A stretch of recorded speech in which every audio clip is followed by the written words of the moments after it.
Las disputas territoriales pueden llevar a las naciones a conflictos extraordinariamente rápido. Pocas cosas pueden generar olas de nacionalismo e iracundo furor y odio tan efectivamente como lo es el prospecto de ver el territorio nacional arrebatado, independiente del hecho de que tal territorio guarde algún valor. Chile y Argentina siempre mantuvieron disputas territoriales. De hecho, es extraño que en realidad no se haya desencadenado alguna guerra y habla bien de los líderes y del sentido de civilidad de ambos países. Durante las innumerables tratativas diplomáticas entre Chile y Argentina que se mantuvieron a lo largo de las décadas, ambos países firmaron los Pactos de Mayo en 1902. En este se establecía el principio de bioceanismo, implicando que Chile era un país eminentemente orientado hacia el mar Pacífico y la Argentina hacia el Atlántico. Esta construcción conceptual, aunque estaba consagrada en el marco legal de un pacto internacional, no tenía poder vinculante alguno, pero fue uno de los que precisamente trajo los mayores inconvenientes debido a su ambigüedad y vaguedad. El Pacto de 1902 fue uno de los pilares de la política argentina para con Chile durante casi 80 años y de hecho continúa siéndolo hasta nuestros días.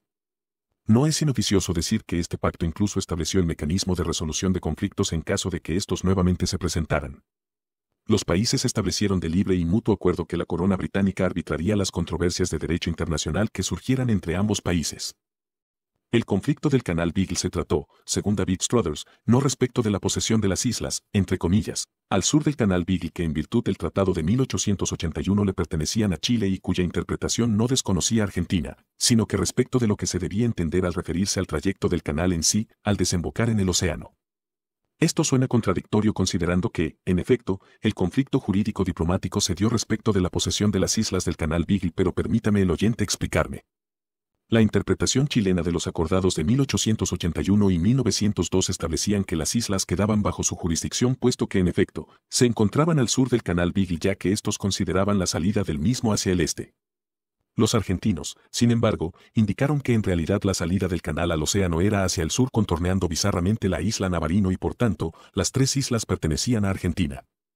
Debido a que los juristas que confeccionaron estos pactos no indicaron fehacientemente la salida del canal al océano, para los argentinos la posesión de las islas se volvía gris y discutible.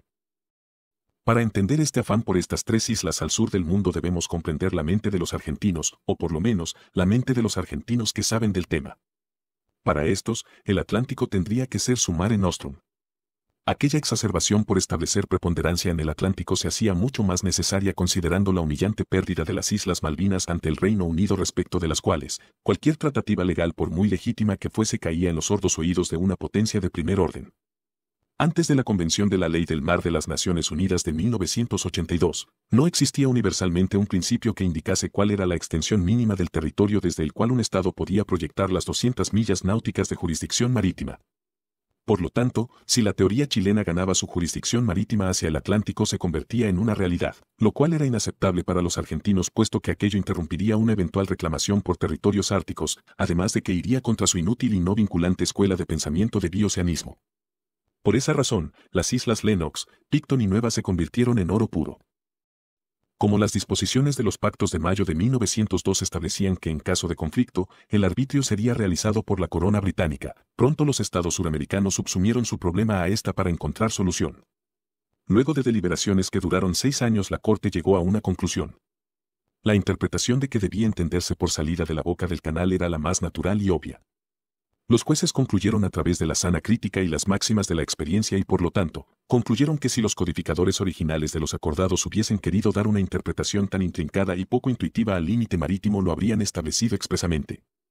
En definitiva, decía la Corte, es tan natural considerar que la salida del canal Beagle hacia el mar sea por sobre las islas en disputa que los autores de los códigos no creyeron siquiera necesario establecerlo.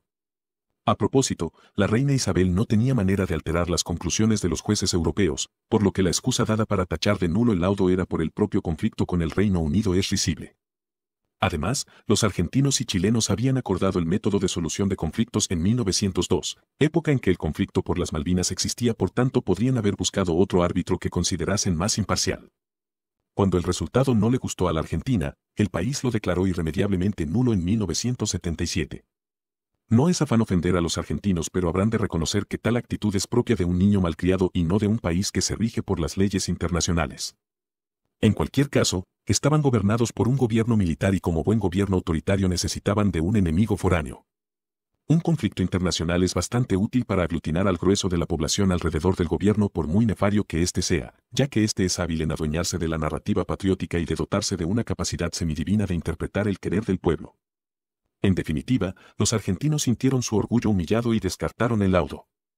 Las relaciones se deterioraron a un punto de no retorno y para 1978, la Argentina se preparaba para la Operación Soberanía. El por qué finalmente Argentina nunca atacó es discutible. Personalmente creo que se pueden resumir en las siguientes razones de derecho internacional. Para Carlos Weisman la invasión argentina fue detenida por la presión internacional.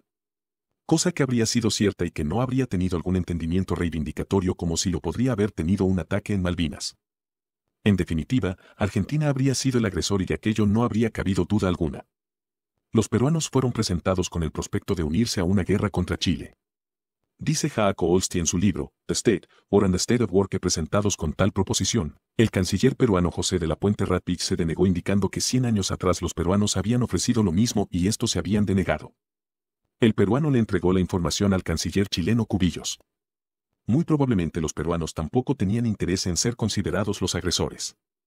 Esto debe haber sido una bofetada para los argentinos y si bien los peruanos realizaron una movilización parcial, al parecer nunca hubo real riesgo de un enfrentamiento triple, lo que en definitiva le permitió a los chilenos a despegar su máximo poder en el sur. La férrea actitud chilena de no retroceder y el hecho de que sus fuerzas armadas no eran un enemigo fácil. El norteamericano David Morris indica en The Historical Utility of an Ambiguous Concept. Chile expresó sin equívoco su disposición a luchar y que su formidable armada estaba bien posicionada. El norteamericano opina de que en caso de que los chilenos no hubiesen mostrado su voluntad casi resignada a luchar los argentinos, muy probablemente, hubiesen atacado. Literalmente, los chilenos estaban afilando los cuchillos para ir a la guerra. Años antes, cuando la crisis comenzó a sentirse de manera más intensa, el ejército chileno comenzó a reintroducir el infame cuchillo corvo. El norteamericano William Sadar dice de esta arma a propósito de la Guerra del Pacífico que en 1879 los chilenos llevaban un cuchillo llamado corvo. Ellos utilizaban estas terribles armas para degollar a los peruanos y bolivianos heridos y desfigurarlos. Casi nunca dejaban vivos ni tomaban prisioneros y eran feroces en el combate. En un caso, un oficial chileno entró a una enfermería con heridos peruanos y bolivianos y gritó, «Hoy no queda ni un cholo vivo», y comenzó a matarlos a todos. 100 años después, a los regimientos y divisiones se le comenzó a entregar estas mismas armas para ir a la guerra al igual que sus ancestros. Si a un soldado se le entrega un arma para la lucha cuerpo a cuerpo, el mensaje es bastante claro. La guerra es hasta la muerte. Luego, Struthers dice en The Beagle Dispute que en caso de guerra, los argentinos tendrían que haberse enfrentado a las bien entrenadas fuerzas chilenas, motivadas y defendiendo territorio patrio en territorio difícil.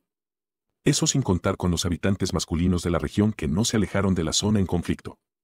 Además, según el norteamericano, la armada chilena era de primer orden y era un rival más que formidable para su contraparte argentina.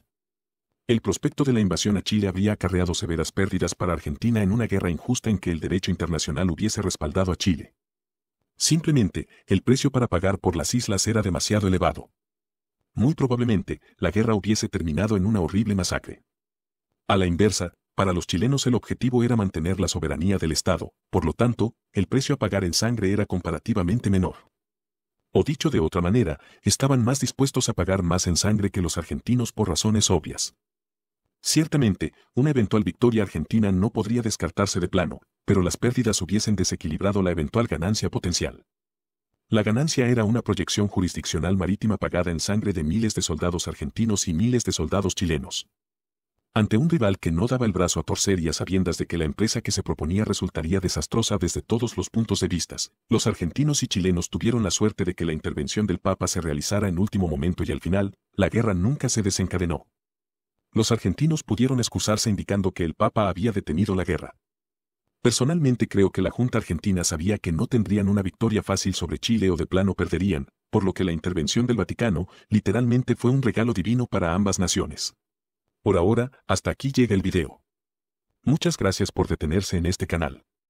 Saludos cordiales.